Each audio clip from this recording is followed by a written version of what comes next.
All right, so most of you might not know, but my wife, India, has spent multiple years at a credit union here in Georgia as a loan processor, and she is a guru when it comes to when it comes to building credit. And I know a lot of you and a lot of potential clients that we worked with, this was one of the roadblocks that they stumbled into, and she's helped me move my credit from before we got married, it wasn't that great at all, to a great standing place. So I just wanted her to share some of the tips and tricks that she has to help you guys build your credit and hopefully pick us to help you secure your next home. So Bae, talk to us about it. Okay, so a lot of the questions I usually get first is, what should they have on their credit card when we're talking about balance? Well, a good rule of thumb is to have 30% or less on your credit card. Of course, in a perfect world, it's excellent to keep a zero balance. That means if you use something, pay it back.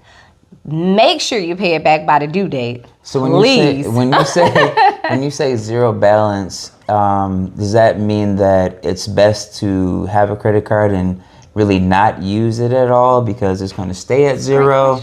Or great question. I like where he's going. Yes. So what I mean by that is making sure when you use it, you pay it back. You know, it's good to use it kind of like how you do your debit card. The moment you swipe it, the money comes out. Or with your credit card, I know a lot of people don't tell you this because, you know, it's a business at the end of the day. They want to get you to forget, or they want to get you, you know, to not pay it. But having that credit card and swiping for gas, swiping for groceries, and turning around paying it is always good. You will start noticing your credit score go up by paying it back quickly, even before the due date. Now you're talking like I swiped it and the next day or as soon as I see a balance on it, I pay it. Yep. Or so you're saying before you even have the due date. Oh, really? Okay. That helps. Believe it. That's a tip and a secret. Okay. Try it. All right. It works. I mean, you know, and try it often. Work. You know, not just once or twice. You know, you get in the habit of doing that when you have the means to. But if you don't,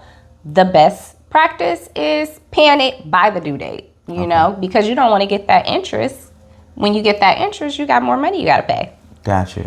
And as long as you stay under that 30% mark, are you or less, or 30% or less, are you still kind of in a good range, in a decent range to help? Yep, help build your credit, help your credit increase and not get decreased by having a high limit and maxed out balance. You know what I'm saying? Okay. So when it comes to importance of credit and variety of credit, you know, I know mortgage is a heavy hitter, but we are speaking to people who might not have a mortgage just yet or are looking to secure their first home.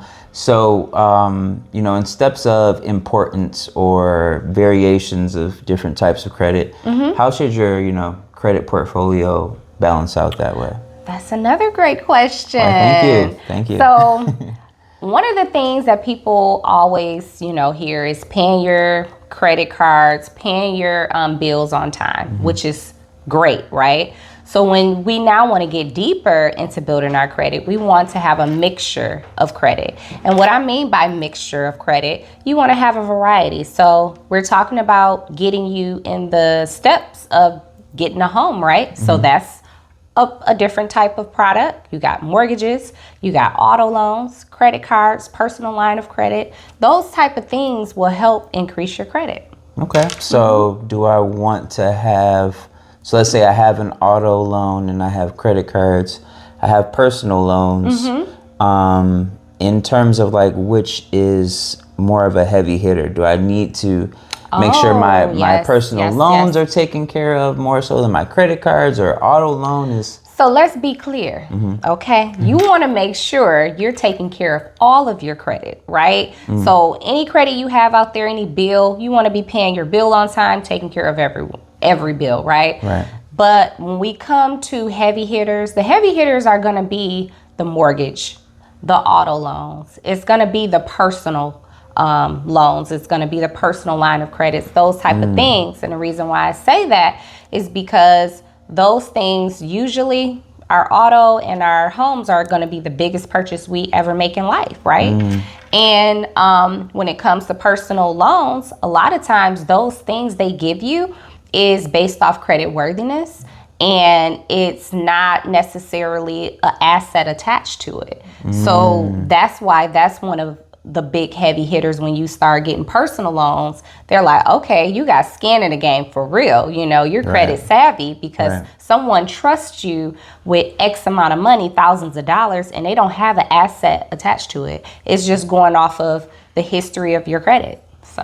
Wow, that's a good point. Yeah. I know, you know, for people just starting out, like, let's say, that don't have any credit at all, you know, or having a hard time establishing getting even that first credit card, or, you know, nobody's giving them a chance.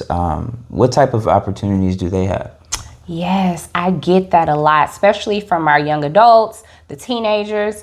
What can help you is, if you're already at a credit union or a bank, go and ask about Visa Secure or Deposit Secure.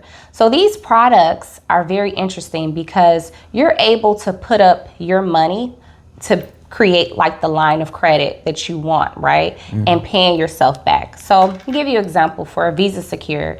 You can set up a limit. Sometimes banks or credit unions have a minimum of $500 you have to put up, and they hold that money and they give you a credit card, right? And this credit card has your limit at $500, the money that you put in hold. So you're swiping. When you swipe, you have to pay it back.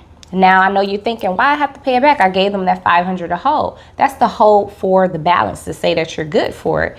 But now you need to pay it back. You need to show, hey, I'm responsible with a credit card and I'm trying to establish myself. So you want to go and pay it back, pay that on time. You'll notice 6 months to a year, you will start to see, oh, they sending me stuff in the mail saying I have credit, or other credit card companies are reaching out to you because they're like, okay, I see Timothy. He's over there doing right with the credit card he got on his credit report. Let's see what he do with our $500 or our $1,000, and he has rewards. Now you turn around, you're able to get that card, and now you have your Visa Secure card that you had established. But a lot of people don't know these things, and I'm here to tell you the tips and tricks, you know, to help you. But that's one of the easiest ways to get some credit established. Awesome. Well, thank you so much, my You're welcome. gorgeous and smart guru here. Thank you. So, you know, I'm sure there's more you can speak on. We can expound on some of that stuff in later videos, Yes. but I just wanted her to kind of help you guys get more of an understanding of the steps that you can Yes. make to build that, so that, you know, you do have the opportunity to get what you want on the level that you want it, and call Eubanks and Eubanks to help you within that process. So thank you guys so much for your time and allowing us to share some knowledge. Well, allowing her to share some knowledge with you guys, and we'll see you next time. Bye. See ya.